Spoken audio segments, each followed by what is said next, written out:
राजस्थान से एक रोंगटे खड़े कर देने वाली खबर सामने आई है, जहां एक सिरफिरे ने एक तरफा प्यार में पागल होकर विवाहित महिला का सिर काट दिया और सवा घंटा तक उसकी लाश के साथ लेटा रहा।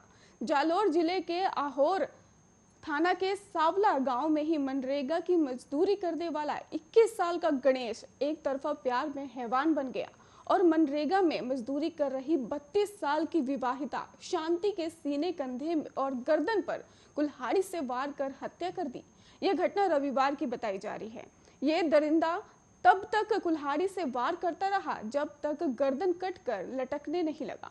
उसके बाद महिला की गर्दन को पकड़कर महिला के साथ सवा घंटे तक सोता रहा। उससे भी ज्यादा दुखद बात थी कि मौके पर 53 मजदूर जो थे वो काम कर रहे थे। उनके कोई भी गणेश को रोकने की नहीं आया और जिसके चलते शांति को बचाने के लिए नहीं बचाया जा सका। सवा घंटे तक मौत के बाद भी वो शांति के साथ सोया रहा, मगर गांव का कोई भी व्यक्ति उसे पकड़ने की हिम्मत नहीं जुटा सका। बाद में पुलिस आई तो आरोपी को पकड़ कर ले गई। शांति के 2 बच्चे हैं। रविवार को वो मजदूरी के लिए पहली बार मनरेगा में आई थी।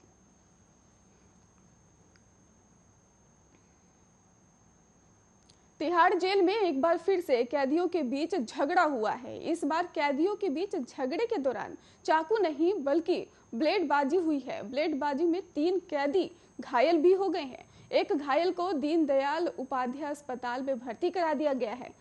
घायल कैदियों में से 2 को सफरगंज और अस्पताल में भी भर्ती कराया गया है। फिलहाल सभी कैदी खतरे के बाहर बताए जा रहे हैं। घटना जेल नंबर 1 की बताई जा रही है। तीनों घायल कैदी जेल नंबर 1 में ही बंद है। हरिनगर थाना पुलिस के मुताबिक आपको बता दें कि इस मामले में जेल में ही बंद 4 कैदियों को गिरफ्तार किया गया है।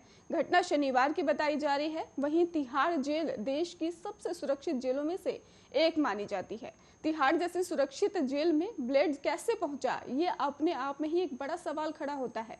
हालांकि जेल में कैदियों के बीच झड़प का कोई पहला मामला सामने नहीं आया है। इससे पहले भी ऐसे कई मामले सामने आ चुके हैं जब एक कैदी ने दूसरे कैदी के ऊपर हमला किया हो।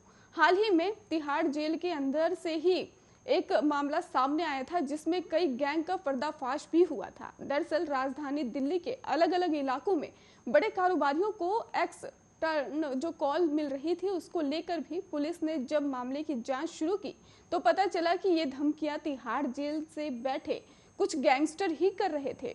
इन वारदातों से साफ है कि कैसे देश की सबसे सुरक्षित और बड़ी तिहाड़ जेल में हथियार और मोबाइल पहुंच जाते हैं और फिर बदमाश जेल के अंदर से ही अपना गिरोह चलाते हुए नजर आते हैं।